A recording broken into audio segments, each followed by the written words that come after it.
on Tuesday are victims of human trafficking. The two were among more than 40 persons detained when cops went to Port Henderson Road, which people call Back Road, in Portmore, St. Catherine yesterday. Investigators are trying to figure out if the two 15-year-old girls were engaging in prostitution. They have been placed in state care. One of the teenagers was reported missing in St. Anne 3 months ago. Head of the St. Catherine South Police, Superintendent Leighton Gray, says a man has been taken into custody on suspicion of engaging in human trafficking.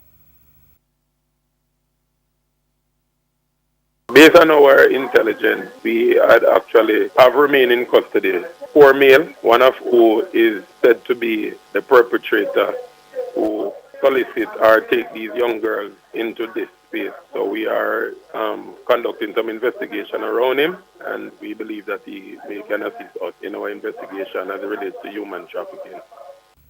He says the two girls reportedly told the police that they met the man via social media.